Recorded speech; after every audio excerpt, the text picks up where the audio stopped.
그리스도 안에서 일만 스승이 있으되 아버지는 많지 아니하니 그리스도 예수 안에서 내가 복음으로써 너희를 낳았음이라. 그러므로 내가 너희에게 권하노니 너희는 나를 본받는 자가 되라. 아멘. 오늘 강사 목사님에 대해서 소개해 드리도록 하겠습니다. 정석원 목사님에 대해서 소개하겠습니다. 네.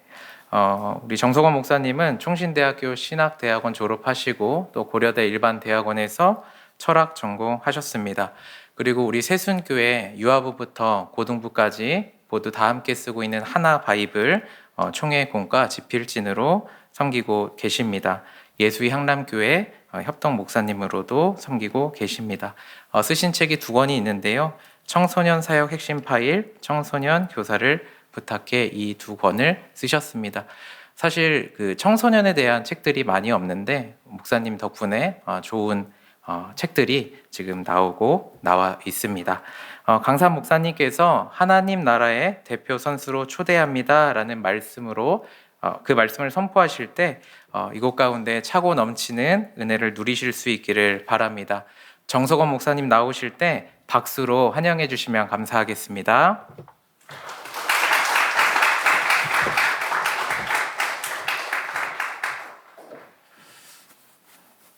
예, 기도하겠습니다. 하나님, 오늘 또 이렇게 귀한 시간 허락해 주셔서 너무나 감사를 드립니다. 특별히 우리 다음 세대를 섬기시는 선생님들, 또 다음 세대를 위해 기도하시는 우리 성도님들과 또 교육자분들, 하나님께서 함께 해주셔서 또 이 시간들을 통해 우리 다음 세대를 축복하고 또 함께 기도할 수 있는 그런 귀한 시간 되기를 간절히 소망합니다. 감사를 드립니다. 모든 것을 예수님의 이름으로 기도합니다. 아멘. 네. 왜 다 여기를 보시나 했더니 여기에 얼굴이 나오는군요. 다 여기로 보셔도 됩니다. 네. 모공이 거의 보이다시피 하는 것 같은데, 좀 부담스럽긴 하지만, 여기 보시면서 하시면 됩니다. 오늘은요, 아까 그 목사님이 소개를 해주신 대로, 교사 우리 헌신 예배로 함께 모이게 됐고요. 그리고 하나님 나라의 대표 선수에 관련한 우리 이야기들을 함께 좀 알아봤으면 좋겠습니다. 한때 서점가에는요, 굉장히 센세이션을 일으켰던 책이 한 권 나왔습니다.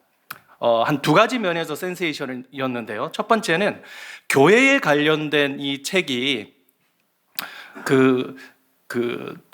기독교 출판에서가 아니라 일반 대형 출판에서 베스트셀러로 기록이 되었다는 것이죠. 예전에는 사실 교회 관련된 이미지가 굉장히 안 좋았었거든요. 여러 사건들이 이렇게 복합적으로 또 일어나다 보니까 교회가 이 세상에 필요한가라고 하는 포럼이 있었을 정도로 사실 교회에 대한 이미지가 굉장히 안 좋았습니다. 그런데 기독교 출판업이 아니라 일반 대형 서점에서 베스트셀러로 딱 올라와 있는 것을 사람들이 보고 이 엄청난 센세이션을 일으켰다라고 얘기를 했고요. 그리고 2번째는 이 기독교 관련된 이 책이 기독교 출판사가 아니라 일반 대형 출판사에서 아주 기획적으로 나왔다는 것이죠. 그 책은 사실 대형 출판사에 소속돼 있었는데 그 대형 출판사는 굉장히 장사가 잘 되는 책만 내는 출판사였거든요. 근데 이제 그런 출판사에서 교회에 관련된, 특별히 이 기독교 관련된 이 책을 냈다라고 하는 사실에 많은 분들이 굉장히 깜짝 놀랐습니다.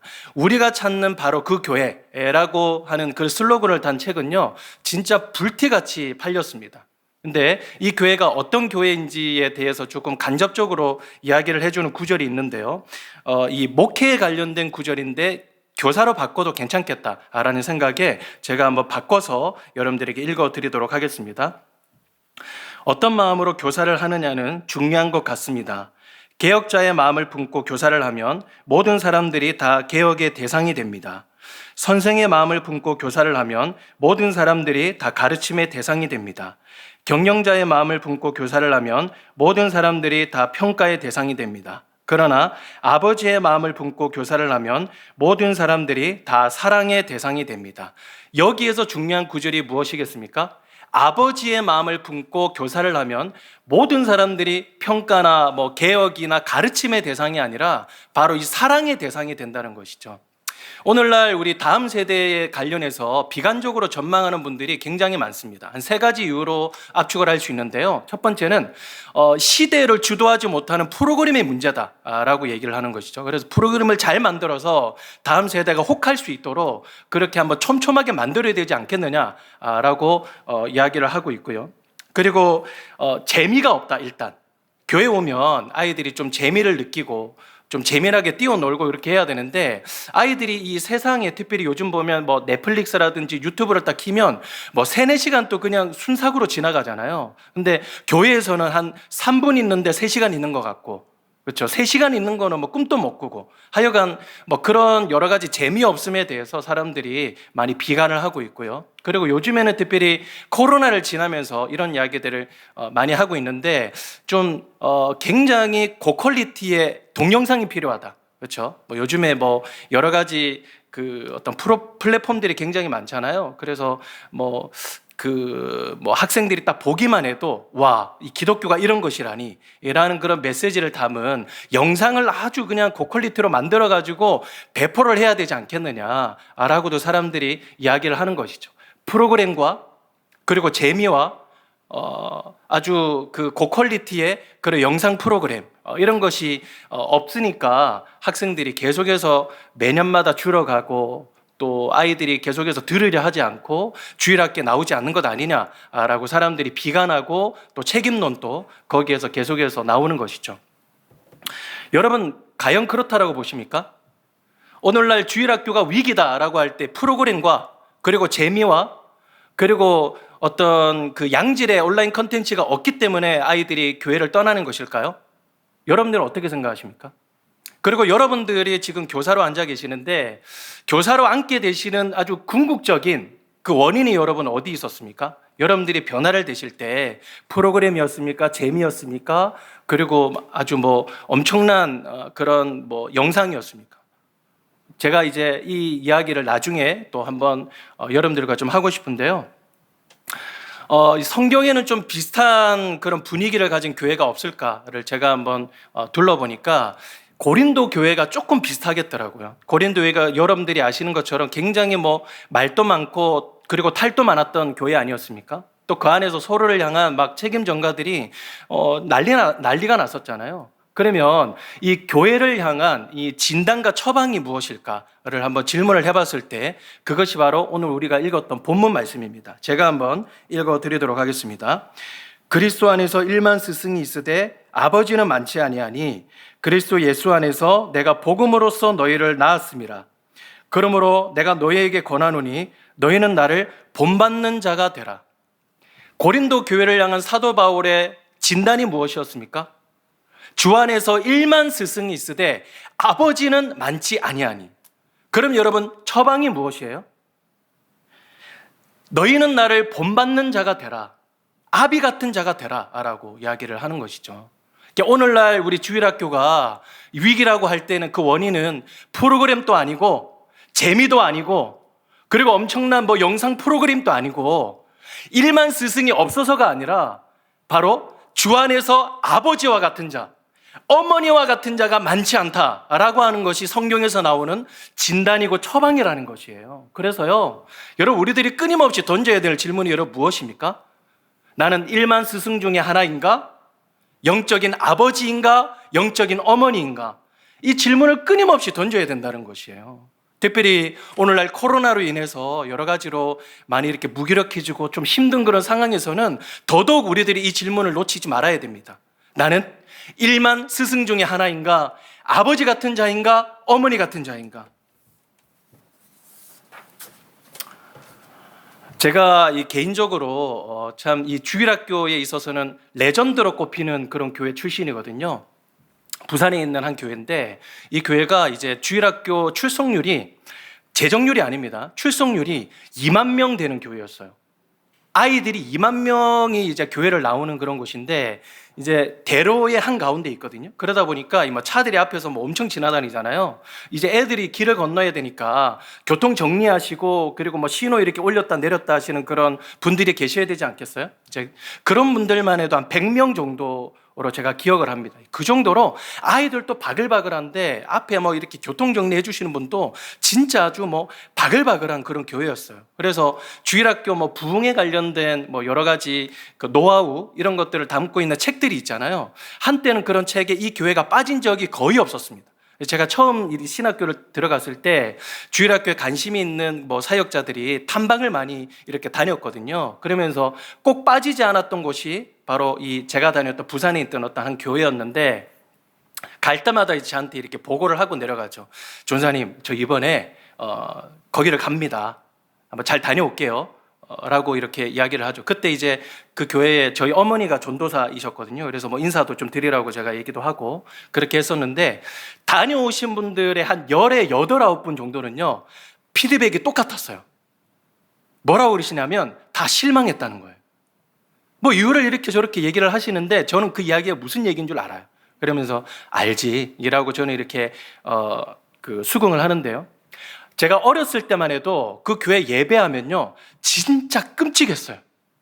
어느 정도로 끔찍했냐면, 유치원 때 그리고 유치부 때 아이들이 이렇게 옹기종기 앉아 있잖아요. 그러면 이제 그 전도사님이나 목사님이 나오셔가지고 아이들이 최대한 알아듣기 쉽게 아이들의 언어로, 그리고 뭐 달바가지 쓰기도 하고, 그리고 막 춤도 춰가면서 이렇게 어느 정도 해야 아이들이 뭐 한 몇 초라도 집중을 할 거 아닙니까? 근데 그 전도사님은 설교 원고를 딱 들고 올라오셔가지고 원고만 읽으세요.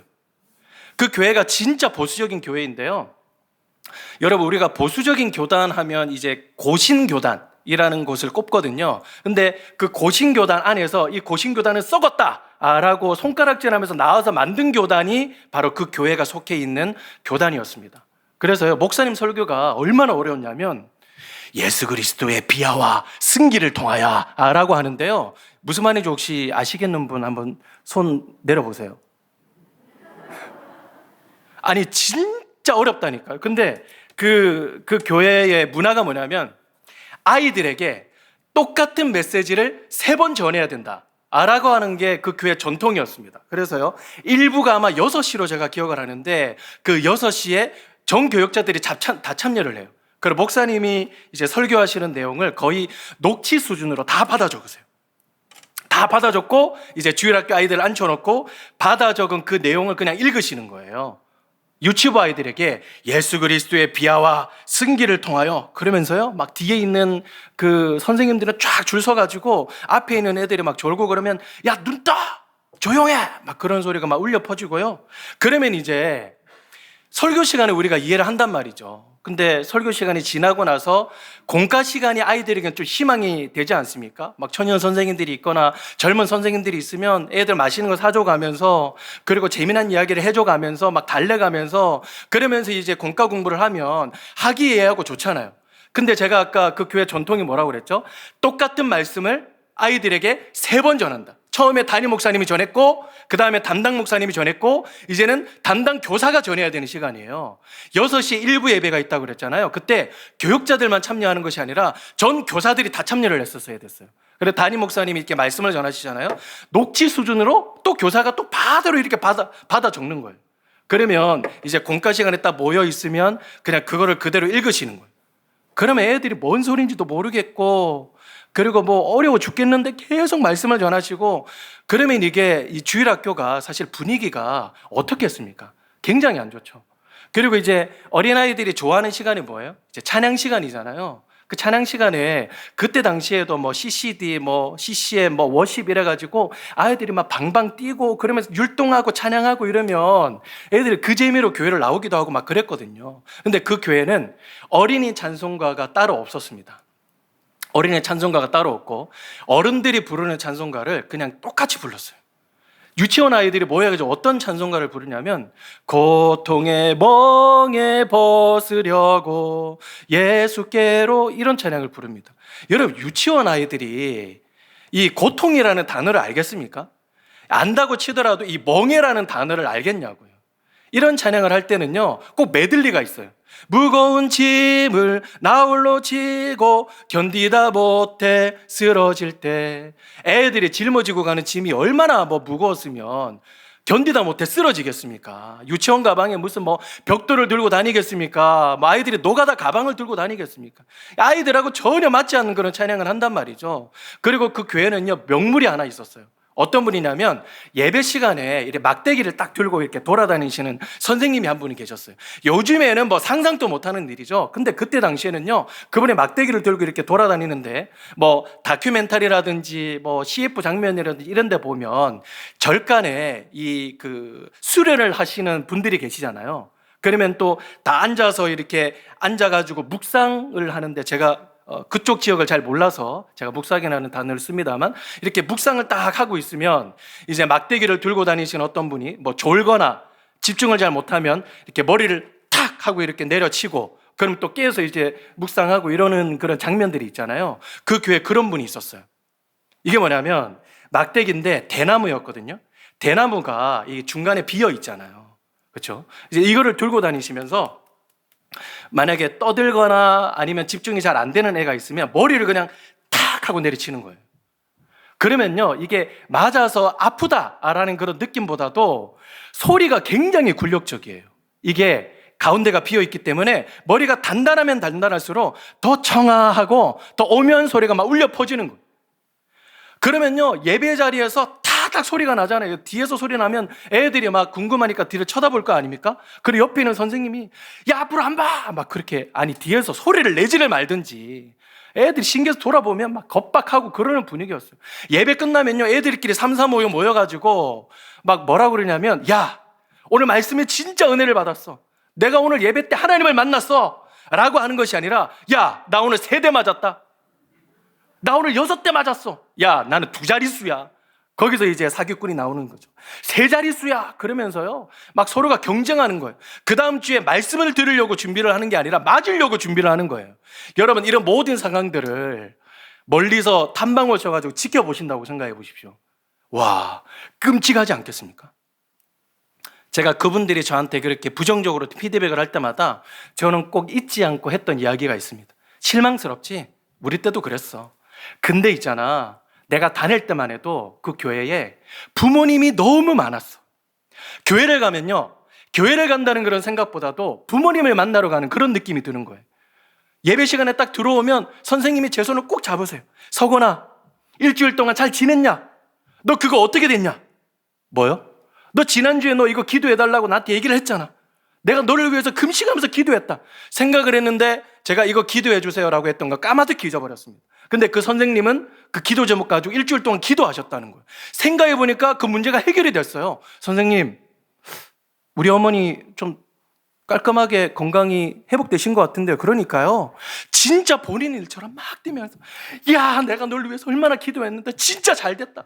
그러면서 막 손잡고 막 그렇게 해주시는데, 이거는 사실 어린아이들이 더 잘 알잖아요.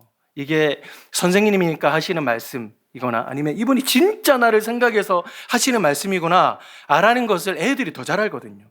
그럼 거기 안에서 훅 하고 뭐가 들어와요. 예배를 드리고 집에 갈 때는요, 그냥 교회를 떠나는 게 아니에요. 부모님 곁을 떠나는 거지. 갈 때도 제 손을 꼭 붙들고, 서건아, 일주일 동안 너를 위해 기도할게. 힘내라. 무슨 일 있으면 너 나한테 무조건 연락해야 돼. 내가 널 위해 기도할 테니까. 내가 널 위해 달려갈 테니까 무조건 연락해. 알겠지? 그러면 손을 잡고 꽉 기도해 주시는데요, 이게 꽉 잡은 그 손에서 그분의 심장이 울려 퍼지는 그 어떤 열기가 제 심장까지 흘러와서 확 고이는 그런 느낌이 들어요. 그래서 교회를 나갈 때 너무 허전한 것이죠. 거기에는요, 성경책을 사서 봐라, 예수 그리스도를 믿어라 라고 하는 얘기는 하지 않는데, 아이들이 도리어 선생님들에게, 선생님, 어떻게 하면 선생님처럼 예수님을 믿을 수 있어요? 어떻게 하면 선생님처럼 그렇게 믿음으로 살아갈 수 있어요? 선생님, 저 성경책 하나만 좀 사주시면 안 돼요? 저 예수님 어떻게 만날 수 있는지 얘기해 주시면 안 돼요? 아이들이 그렇게 얘기를 한다니까요.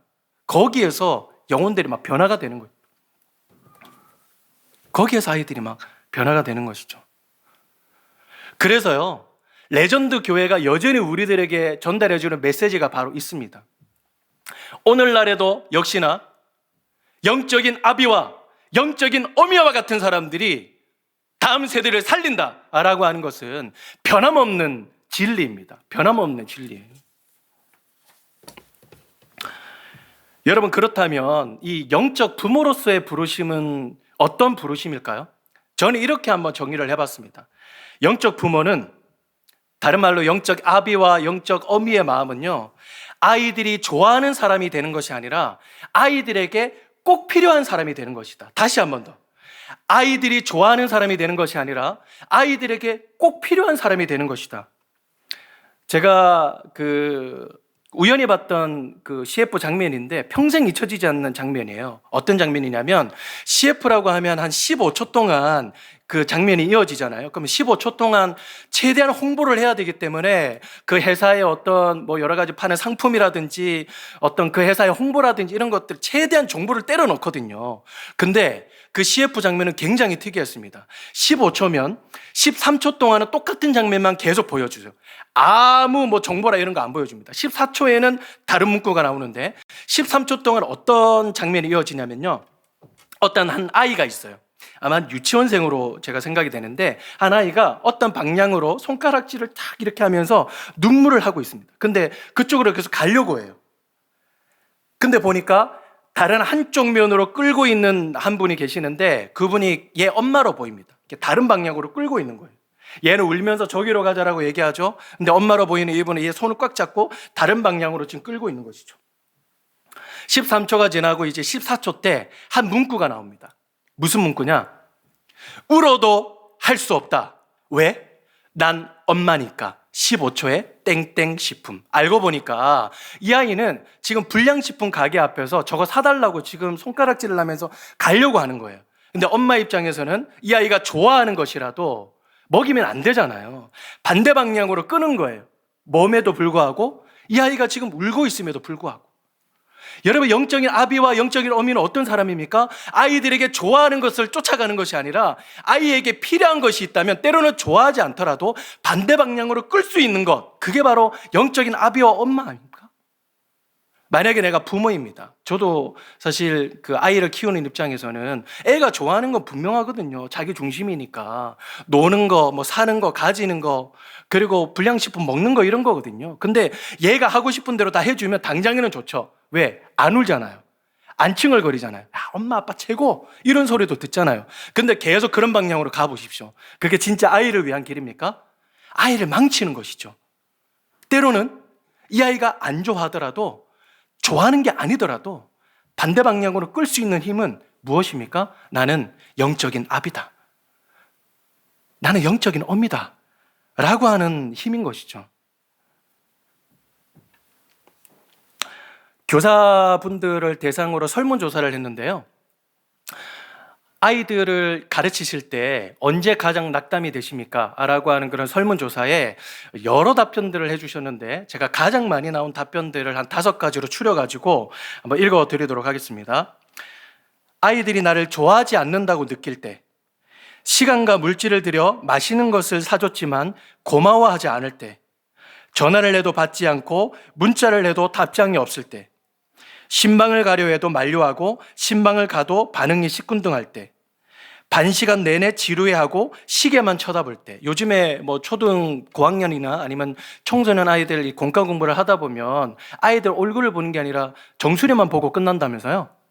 그러니까 아이들이 반응이 없는 것이 선생님들에게는 굉장히 힘든 것이죠. 만약에 아이들이 막 너무 좋아요, 감사해요, 그리고 선생님 제게 축복이에요 라고 하는 말을 달고 산다면 여러분, 우리가 얼마나 힘이 되겠습니까? 그렇지만 아이들은 반응이 잘 없고 때로는 좋아하는 것 같지 않으면 굉장히 우리들은 많이 힘들다라고 선생님이 그렇게 설문조사를 하셨더라고요. 최근에 어떤 한 선생님이 저한테 한번 보자라고 하셔가지고 개인적으로 한번 만났습니다. 이분이 저랑 오랜 시간 동안 교사 사역을 하셨던 분인데 자존심이 굉장히 강하신 분이에요. 주일학교 사역만 한 10몇 년, 한 20년 가까이를 하신 분이고, 그리고 초등학교 교장이세요. 그러니까 얼마나 이 교육관에 대해서 자존심이 강하신 분이시겠습니까? 그래서 목사님 한번 봅시다 라고 해서 한 동네에 있는 이제 파리빵집에서 만나가지고 서로 좀 대화를 했습니다. 그래서 이렇게 그런 데를 가면 이렇게 빵을 담고 빵을 계산하고 이제 음료수를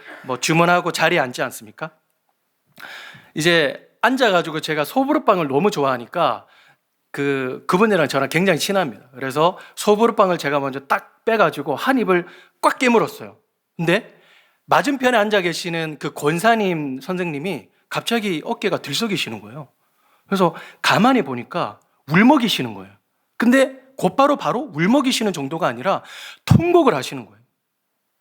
그 순간에 그 안에 있는 정보들이 저 안에 갑자기 확 하고 들어왔습니다. 우리가 한 테이블 한 4-5개 이렇게 놓여있는 한 중간에 앉아 있었는데요. 양옆 테이블에 사람들이 가득 앉아 있다는 것이 제게 느껴지고, 그리고 빵을 이렇게 집고 있는 사람들이 그렇게 많다는 게 느껴지고, 그리고 앞에 이제 점원은 한 2분 서 있었는데 한 분은 주문 받고 한 분은 계속 원두를 내리는 있는 것을 이렇게 그 순간에 다 보이더라고요. 왜냐하면 그 순간에 다 우리만 쳐다봤어요. 서 있는 사람도 앉아 있는 사람도 뒤에 있는 사람도 다 우리만 쳐다보는 거예요. 너무 이게 좀 기괴한 분위기 아니겠습니까? 젊은 남성이 앉아 있고 앞에 할머니가 계시는데 엉엉 우시는 거예요. 그래서 제가 그 순간에 이분이 왜 우시지? 아무리 생각해도 이유가 떠오르지 않아서 그때 제가 소보루빵을 한 움큼 딱 움켜 먹었잖아요. 그러니까 이분이 소보루빵을 드시려고 그랬는데 내가 먼저 먹어가지고 속상하셔가지고 이렇게 우시는 건가? 라고 생각할 정도로 아무 이유 없이 그렇게 우시는 거예요. 그래서 한참을 기다렸습니다. 한참을 기다렸는데 조금 잦아드셨길래 제가 그 선생님한테 이렇게 여쭤봤어요. 권사님, 왜 우세요? 라고 하니까 그분이 하는 말씀이, 목사님, 저 교사 그만두겠습니다. 그러면서 또 펑펑 우세요. 또 나중에 또 여쭤봤어요. 아니, 왜 교사를 그만두시려고요? 라고 여쭤보니까 그분이, 요즘 애들요, 저를 별로 안 좋아합니다. 저를 별로 싫어합니다. 제가 그 말이 좀 이해가 됐어요. 왜냐하면 이분이 거의 한 20년 가까이 아이들을 사실 기르다시피 하신 그런 선생님이고, 그리고 교장 선생님이니까 뭔가 좀 내가 아이들에게서 있을 만큼 자신감이 있다라고 하셨던 분인데, 애들이 별로 안 좋아하니까 자존심이 엄청 상하셨나 봐요. 저 그만둘렵니다 라고 하면서 또 우세요. 그래서 계속 우시길래 그분이랑 제가 가까우니까 제가 이렇게 얘기했습니다. 권사님, 뚝! 그래 갑자기 권사님이 뚝! 하면서 이렇게 멈추시더라고요. 여쭤봤어요. 권사님은 하나님이 부르셨습니까? 아이들이 불렀습니까? 대답하십시오. 그러니까 그 권사님이 하나님이요? 라고 얘기를 하시더라고요. 제가 그렇게 얘기를 했죠. 권사님, 아이들이 권사님 별로 안 좋아할 수 있습니다. 아이들이 권사님 싫어할 수 있어요. 그러나 아이들을 위해서 필요한 것은 하실 수 있잖아요. 아이들에게 필요한 말씀 전하실 수 있잖아요. 아이들에게 필요한 정말 울면서 기도하실 수 있잖아요. 아이들에게 진짜 필요한 복음 전하실 수 있잖아요. 권사님, 아이들이 좋아하는 사람 되지 마시고 필요한 사람이 되어주세요. 아이들에게 꼭 필요한 사람이 되어주세요. 라고 이렇게 말씀을 드리니까 울음을 딱 멈추시고 돌아가셨어요. 지금까지도 주일학교 아이들을 위해서 헌신하고 계십니다. 제가 직접 들었던 말은 아닌데요. 이분이 다른 분에 의해서 이렇게 건너서 저한테 들렸던 말은 뭐냐면, 그때 권사님 꼭 필요한 사람이 되어주세요 라고 했던 이 메시지가 하나님의 음성처럼 들리셨대요. 여러분 그렇지 않습니까? 우리들이 꼭 필요한 사람으로 부름을 받았다라고 하는 이 사실을 잊어버리면 아이들의 반응에 따라서, 나의 환경에 따라서 금방 흔들릴 수 있지 않겠어요? 그러나 어떤 환경에서도 나는 이 아이들에게 꼭 필요한 사람으로 부름받았어, 말씀 전하자, 아이들과 함께 예배하자, 아이들 위해 기도하자 라고 한다면 어떤 풍파도 우리가 이길 수 있지 않겠습니까? 사실 저도 그래요. 저도요. 사실 이 아이들이 이렇게 목양을 하다 보면 진짜 힘들 때가 언제냐면, 아이들이 저를 별로 안 좋아한다고 생각을 할 때, 그때 저는 진짜 힘들거든요.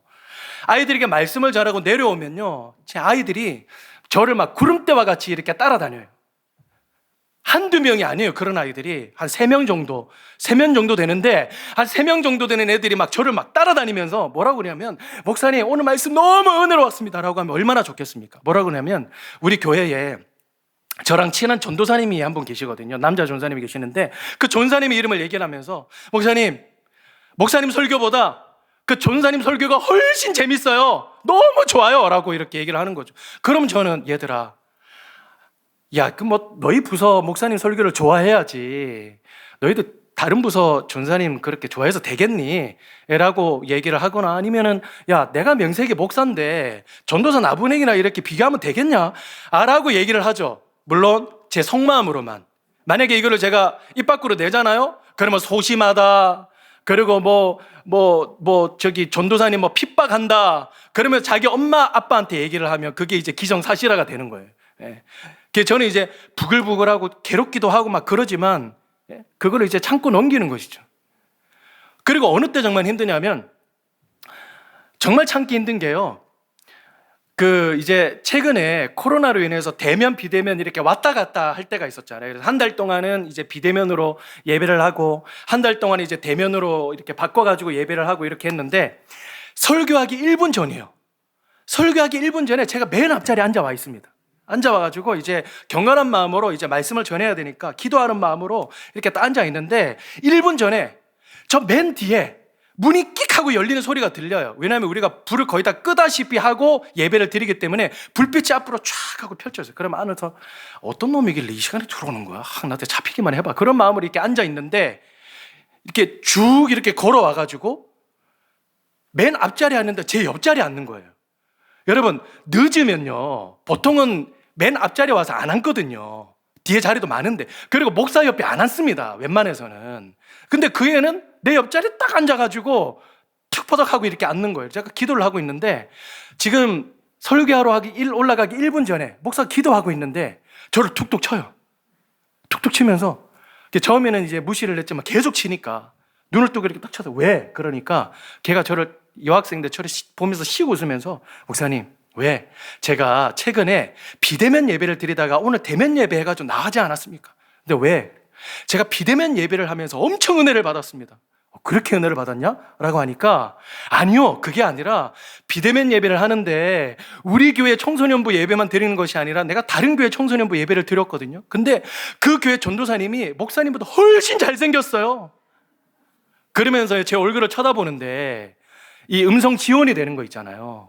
오징어까지 생겨가지고 막 이러는 눈빛이 그냥 그대로 느껴져요. 근데 걔는 진짜 오징어 땅콩처럼 생겼거든요. 근데 1분 전에, 야, 너 오징어 땅콩이지 자식아, 내가 이런 얘기를 할 수 있겠습니까? 속으로는 막 부글부글 올라오는 거죠. 야, 이 주둥이를 꼬매버릴까, 이빨을 다 뽑아버릴까, 막 그런 생각이 막 올라오는데, 1분 전에 그렇게 저주를 하고 올라가면 이게 설교가 되겠습니까? 제가 일방적으로 당하고 부글부글 하면서, 목사님 올라오시겠습니다 라고 하면 제가 올라와가지고 당에 이렇게 서는 거죠. 단에 서가지고, 자, 제가 말씀을 한번 읽어보겠습니다. 오늘 본문 말씀은 고린도전서 4장 15, 16절입니다 라고 하면서 제가 읽어야 되는데, 글자가 안 보이는 거예요. 글자가 심하게 흔들려요. 여러분, 왜 제 시신경이 이렇게 심하게 흔들릴까요? 우라통이 치밀어 오르니까 제 시신경을 이렇게 쥐고 흔드는 거 아니겠습니까? 근데 도저히 안 되겠는 거예요. 이렇게 말씀을 전해야 되는지 쟤만 보면 임플란트 평생 하게 해줘.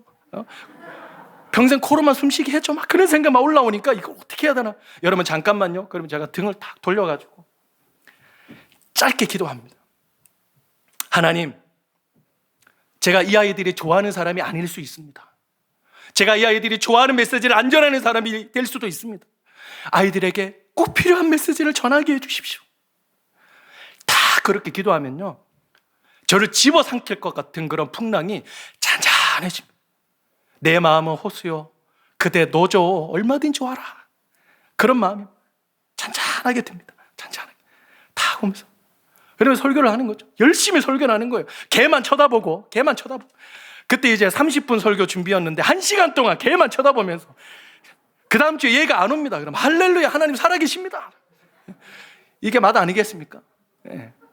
여러분, 이게 사실 제가 우스갯소리로 여러분들에게 말씀을 드리는 것 같아도요, 진짜 15년 동안 맨날 며칠 울어가면서 제가 터득한 이 노하우를 여러분들에게 지금 이렇게 말씀을 드리는 거예요. 여러분, 대박 난 줄 아십시오. 좋아하는 사람이 아니라 필요한 사람으로 부름을 받았다라고 하는 것은요, 교사를 교사되게 하고 계속 지속되게 하는 거예요.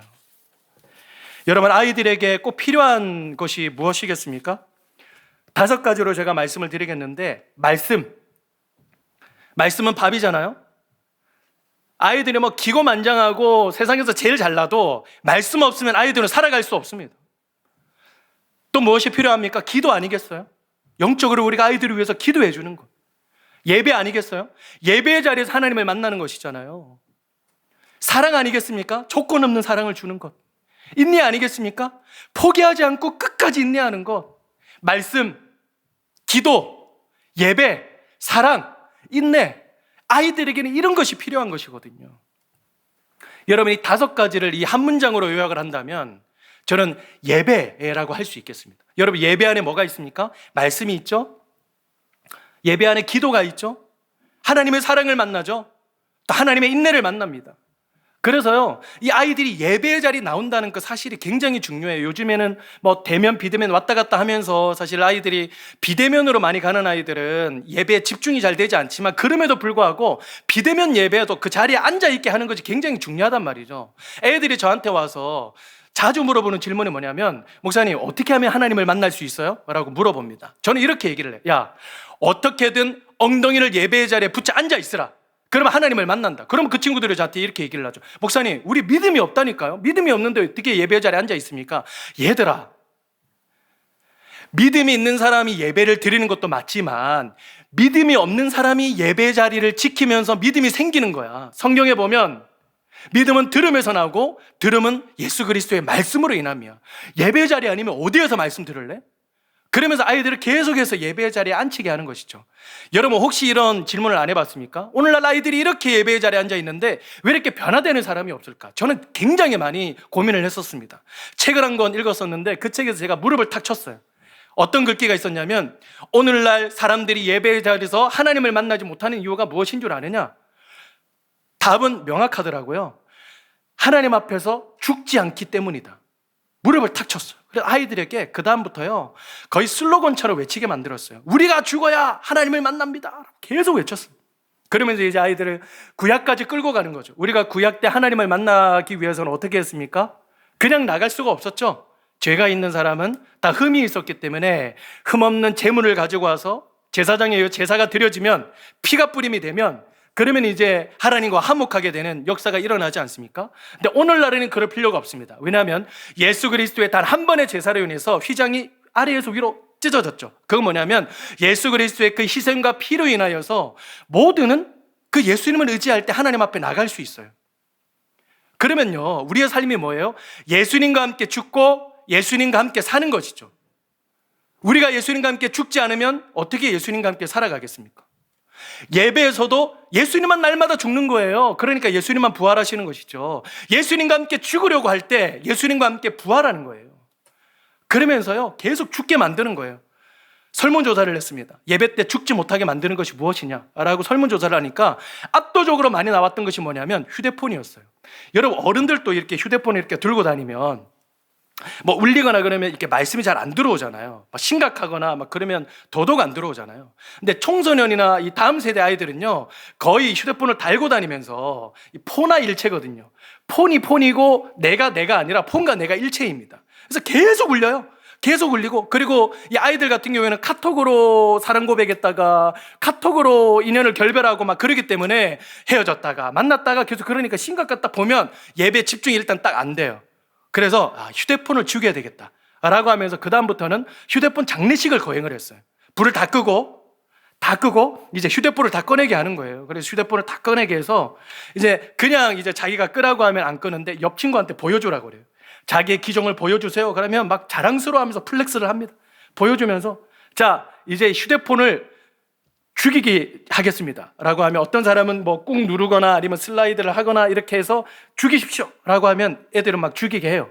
그러면 옆 친구에게 확인시켜 주세요. 그러면 이렇게 확인시켜 주면서 만지기도 하면서 막 그래요. 야, 나 휴대폰 껐지? 너 껐어? 진짜 껐어? 그러면서 만져보기도 하고, 그러면 좀 소동이 일어나죠.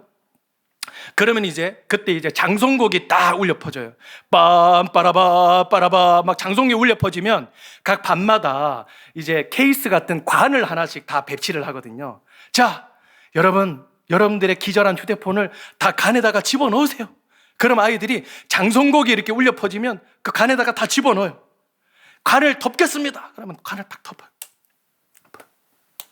그러면서 그때 이제 사도신경을 하면서 예배에 들어가는 거죠. 처음에는 아이들이요, 막 뭐 반발하는 아이들도 많고 그것 때문에 교회 안 나올 거예요 라고 하는 아이들이 되게 많았지만, 이거 여러분 기억하십시오. 이게 하나님의 뜻이다 라고 하면 1년을 딱 버티십시오. 1년. 그게 문화가 됩니다. 그게 문화가 돼요. 1년을 딱 버티니까요, 어떤 역사가 일어나냐면, 이제 그 깜빡하고 제가 사도신경을 바로 들어갈 때가 있잖아요. 그래서 전능하사 천지를 만드신 하면요, 이 앞에 있는 애들이요 난리가 나요. 막 우그러 그래요. 그래서 뭐야? 그러면 눈을 딱 떠서 왜? 그러면 목사님 휴대폰 막 그래요. 애들이 휴대폰 빨리 지금 관에 넣어야 된다고. 그래서 전능하사 천지를 만드신 하나님을 믿으십니까, 여러분? 그러시면 휴대폰을 다 죽이도록 하겠습니다. 알아가면서 휴대폰을 딱 죽이는 역할을 하고, 고소고발 사건이 막 난무합니다. 목사님, 쟤 안 껐어요. 쟤 안 죽였어요. 그러면 고소고발 건 막 난무하고, 심지어는 어떤 애 이런 애도 있습니다. 목사님, 쟤요 대포폰 가지고 다녀요. 알고 보니까 제출하는 용도, 그 다음 가지고 있는 용도 따로 들고 다니는 애들이 생기는 거예요. 그리고 애들이 막 돌아다니면서요, 제가 이제 그때는 중등부였으니까 초등부 아이들에게 복음을 전하는 거예요. 6학년 아이들에게 특별히, 얘들아, 너희들 중등부 뭐 얼마나 힘든 줄 알아? 여기 올라오면 예배 때 막 휴대폰 유치하게 막 장례식 거양하고 이상한 소리 나오고 막 간에 집어넣고 막 그래. 그러면 애들이 막 싫어할 것 같죠. 초등학교 6학년 애들이 집에 돌아가가지고, 엄마, 중등부 너무 싫어. 왜? 올라가면 휴대폰 죽이고 뭐 간에 집어넣고 유치해. 너무 유치해. 그러면 애들이 웃으면서 얘기를 하는 거예요. 그러면서 6학년 애들이 중학교 1학년이 되면 우리가 하라고도 하지 않았는데, 목사님 휴대폰 언제 해요? 언제 내요? 라고 물어보는 것이죠. 제가 뭐 청소년이든 뭐 초등부든 가서 사역자들을 만날 기회가 있을 때 누누이 얘기를 하는 게 뭐냐면, 중등부를 맡고 있으면 보통은 중학교 2학년 아이들을 데리고 일하기 쉽거든요. 근데 걔네들을 보면서 사역하지 말고 초등학교 6학년 아이들을 보고 사역을 해야 된다. 문화를 만들어야 돼. 문화를. 얘네들이 올라왔을 때 저절로 될 수 있도록. 고등보다 고2가 아니라 중3을 보고 사역을 해야 되고, 초등보다 그러면 유치부 최상급 아이들을 놓고 사역을 해야 된다라고 얘기하는 거죠. 지금 보면 여러 부서 선생님들이 와 계시지만, 우리가 예배 때 죽기 위하여 우리 주소의 가운데는 우리는 이런 문화가 있다. 이건 문화 한번 만들어보자. 아이들에게 저절로 복음이 전해지고 준비된 마음으로 올라왔을 때 거기에서 열매가 나타나도록 한번 해보자 라고 하는 것이 있어야 된다는 거예요. 여러분, 부서별로 제가 숙제를 드리겠습니다. 그 굉장히 중요해요. 이 문화거든요. 문화가 굉장히 중요합니다. 또 설문조사를 했습니다. 어떤 여학생이요, 저한테 이렇게 얘기를 해요. 목사님, 옆에 있는 남학생 때문에 도저히 제가 예배에 집중이 안 되고 못 죽겠습니다. 제가 그랬죠. 옆에 있는 남학생 잘생겼지? 네. 어떻게 하셨어요? 라고 얘기를 하는 거예요. 에이, 뭐 알지. 그러면서 이제 걔가 말씀은 1분도 안 읽는 그런 애가 주일날만 되면요, 거의 뭐 새벽 뭐 6, 7시에 일어나가지고 변장을 하는 거예요. 변장을 찍어 바르면서 변장하고 뭐 마스카라에 입술도 이렇게 딴판인 애가 나와요. 옆에 있는 남학생 때문에. 그런 남학생 때문에 기도합시다 그래도 얘가 거분거분하면서 기도를 못하는 거예요. 얘 완전히 죽여놔야 되겠다라고 해가지고 통성기도를 원래는 한 15분 정도 하거든요. 한 1시간을 배정을 해놨어요. 1시간을 배정을 해가지고 다 무릎 꿇어! 다 무릎 꿇어! 그러면서 막 장의자에 올라와서 막 무릎 꿇게 만들고, 자, 1시간 동안 너희들 하나님 앞에 울부짖어 기도하지 않으면 너희들 오늘 집에 다 못 갈 줄 알아! 막 그러면서 막 울면서 기도하게 만들어요. 불 다 끄고. 거의 1시간 가까이 이렇게 기도하고 불 딱 켜면요, 그렇게 몇 시간 동안 정성을 들여서 변장을 하고 왔던 걔가요, 실상이 다 드러나는 거예요. 마스카라가 얼마나 번졌던지 그냥 팬더가 되어 있고 이러다고, 그리고 막 얼마나 이렇게 침을 닦았던지 그냥 조커가 되어 있어요. 조커가. 예? 립스틱이 이렇게 조커가 되어 있어요. 옆에 있는 남학생 딱 보니까 환상이 다 깨지는 거죠. 나는 내 외모를, 나의 변장을 의지하면 안 되겠다. 하나님만 의지하겠다. 그러면서 그 다음 주부터는 변장 안 하고 나와서 하나님만 찾는 것이죠. 어떤 한 친구가 그렇게 얘기를 해요. 목사님, 선생님들이 좀 죽으시면 안 됩니까? 라고 얘기해요. 왜? 우리 선생님들 때문에 예배에 집중이 안 됩니다. 우리가 예배를 드리려고 치면 선생님 너무 바쁘세요. 막 휴대폰으로 뭐도 하고, 오는 친구 막 혼내고 잔소리하고 뭐 챙겨주시고 뭐 하시고 막 왔다 갔다 하시고 막 뒤에 서 계시고, 우리가 예배를 드리려고 그러는데 예배에 집중이 잘 되지가 않아요. 그러더라고요. 그래서 우리 선생님들 모여있는 자리에서 이렇게 말씀드렸어요. 선생님들, 아이들에게 줄 수 있는 최고의 복이 무엇인 줄 아십니까? 그건요, 우리들이 하나님 앞에 예배하는 거예요. 아이들이 우리의 등을 보고 자라는 거예요. 우리도 좀 예배에 한번 죽어봅시다 라고 했더니 선생님 중에 한 분이 저한테 이렇게 얘기를 해요. 목사님도 좀 죽으시면 안 됩니까? 라고 얘기를 해요. 그래서 왜요? 라고 했더니 아이들이 이렇게 들어올 때 저는 이제 지각 아이들 좀 많이 좀 괴롭히려고 문 앞에 서가지고 지각하는 애들 막 등짝 스매싱 탁 때리고 다리 걸고 헤드락 걸고 이런 재미로 제가 살거든요. 그러니까 막 하는 소리 들리지 않겠습니까? 하는 소리 들리고 이러니까 이게 뭐 선생님들이 좀 불편하셨나 봐요. 그래서 목사님 예배 시작하시면 앞에 와서 좀 앉아 주십시오라고. 알겠습니다 라고 해서요, 9시 반에 딱 예배가 시작된다 그래요. 20분에 맨 앞자리에 앉아가지고 예배를 딱 드리는 거예요. 찬양할 때요, 앞에 배이는 게 없으니까 막 뛰면서 찬양합니다. 막 뛰면서 막 찬양, 막 뒤에는 어떻게든 상관없어요. 뛰면서 찬양하고 기도합시다. 주야 하면서 기도해요. 주야 하면서 기도해요. 제가 예배를 드리다가 눈을 딱 뜨고 뒤를 딱 돌아보면 제 반경 1m 내에는 아무도 없어요. 너무 시끄러워. 막 이러고 있어. 막 애들이 막 이러고 있어. 뒤에서 이러니까 선생님들도 예배에 집중하시고, 그 선생님이 예배에 들어가니까 아이들이 처음에는 집중 안 하다가도 예배에 들어가는 것이죠. 거기에서 아이들이 바뀌는 거예요. 그 바뀌는 그런 경험감과 그런 간증들은요, 자, 이루다 말할 수가 없습니다. 그래서 제가 책에다 기록을 해놨으니 사서 보시면 감사하겠습니다. 예, 째려보지 마시고, 예, 농담한 거니까요. 여튼 죽는다는 것이 굉장히 중요하다는 사실인 것이죠. 그래서 우리가 예배 자리에서 하나님을 만나고 이 하나님을 경험하는 것, 그것이 우리 아이들에게 가장 필요하고 가장 전수해야 되는, 마지막까지 우리가 포기하지 말아야 되는 영적인 보물입니다. 말씀의 결론을 좀 맺으려고 합니다. 여러분, 우리 아이들을 변함없이 조건 없이 사랑할 수 있겠습니까? 변함없이 조건 없이 사랑할 수 있겠습니까? 뭐 아이들이 좋든 싫든 뭐 곱든 밉든 이게 아니라, 내가 바쁘고 내가 힘들고 내가 영적으로 막 엄청나게 무너져 있는데도 그 조건들을 다 초월해서 아이들을 사랑하고 변함없이 사랑할 수 있겠습니까? 저는 불가능하다고 생각합니다. 그렇지 않겠어요? 저는 불가능하다고 생각해요. 우리 모두는 다 SM 소속 아닙니까? 스몰 마인드. 다 소심하잖아요. 어느 때는 막 온 인류를 품을 것처럼 놀다가도 어느 때는 막 바늘 하나 꽂을 데 없을 만큼 막 소심해지잖아요. 그리고 사실 우리 속으로 난 자식들도 때로는 밉기도 하고 싫기도 한데, 피 한 방울 섞이지 않는 이 아이들을 나의 상황과 조건을 떠나서 변함없이 조건 없이 사랑한다? 저는 불가능하다고 생각합니다. 근데 방법이 하나 있어요. 그 노하우를 여러분들에게 한번 알려드릴까요? 원하시면 아멘 한번 해주십시오. 이거 좀 말씀드리기가 좀 아깝긴 한데, 예. 그래서 제가 말씀을 드리겠습니다. 이런 비슷한 상황을 겪고 있었던 선지자가 누구였을까 한번 생각을 해보니까요, 요나 선지자가 그렇더라고요. 요나가 사실 이 하나님이 이 니느웨 백성들에게 말씀 전해라 그랬더니 이 사람들이 싫어서 다시스로 도망갔다가 니느웨로 왔지 않았습니까? 니느웨로 와서 하나님의 말씀을 전하는데도 막 정말 순수한 사랑으로, 뜨거운 사랑으로 복음 전하지 않았습니다. 믿든지 말든지 믿으시오, 심판이 있습니다. 그러면서 이렇게 다녔잖아요.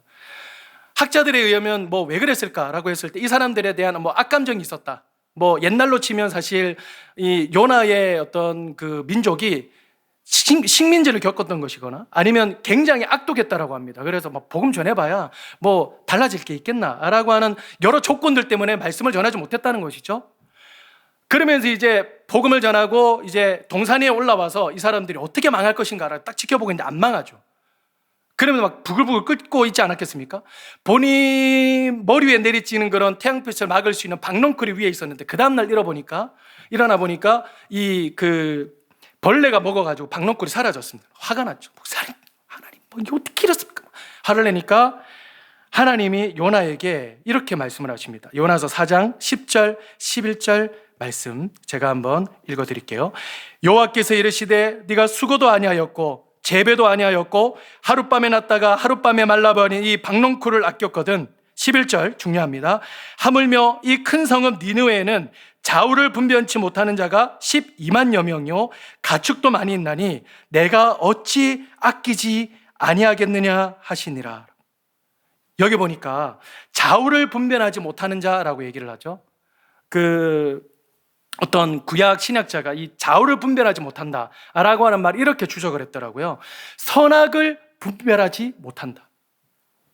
하나님이 왜 이 영혼들을 아끼시겠습니까? 선악을 구별하지 못하여 하나님을 아는 지식이 없기 때문에 망할 수밖에 없는 백성이어서 그들을 아낄 수밖에 없는 거예요. 내가 어찌 아끼지 아니하겠느냐. 요나서 말씀은 굉장히 특이합니다. 요나가 하나님께 얘기를 했고 하나님이 이제 요나에게 이렇게 응답을 하셨죠. 그럼 요나가 변화되었더라. 요나가 이렇게 반성하였더라라고 하지 않고 요나서는 4장 11절 말씀, 제가 읽었던 말씀으로 딱 끝납니다. 이게 뭐냐면 요나서와 같은 오늘날 우리 교사들에게 하나님이 허락하시는 답변이라는 것이죠. 이게 뭐예요? 나 얘들 아낀다. 얘들 아끼는 마음으로 네가 이 아이들을 사랑하는 것이 그게 답이다. 여러분, 우리 주일학교 아이들, 이 아이들이 왜 망합니까? 좋은 대학을 못 가서? 돈이 없어서? 좋은 친구를 못 만나서? 좋은 세상을 못 만나서? 아니죠. 하나님을 아는 지식이 없기 때문에 망하는 거예요. 하나님을 아는 선악을 구별하는 지식이 없기 때문에 이 아이들은 망할 수밖에 없는 거예요. 그러면 이 아이들에게 누가 하나님에 대해서 전해줄 수 있습니까? 누가 선악을 분별할 수 있게 해주겠습니까? 교사입니다. 그렇지 않겠습니까? 그래서요, 우리들은요, 하나님 나라의 대표 선수들이에요. 하나님이 우리를 뽑으셨다고요. 우리를 통해서 무엇을 하시는 거예요? 다음 세대들에게 하나님을 아는 지식과 이 영혼들에게 필요한 그 은혜를 증거하시기 위해서 우리들을 불러주셨다는 거예요. 그래서요, 변함없이 조건 없이 사랑할 수 있는 방법은 이 하나님 아버지의 마음을 포기하지 않고 구하는 거예요. 하나님, 이 아이들을 아끼시는 하나님, 이 아이들을 불쌍히 여기시는 하나님, 하나님의 마음을 부어주시옵소서. 하나님의 마음을 가지고 아이들을 바라보고 만나고 서기를 원합니다. 이 마음으로 아이들에게 꼭 필요한 주님의 교사요, 부모요, 성도요, 교육자가 될 수 있도록 도와주시옵소서. 그것이 우리의 유일한 가장 중요한 영혼들을 위한 기도가 되기를 간절히 소망합니다. 기도하겠습니다. 우리 한 목소리로 좀 기도했으면 좋겠는데요.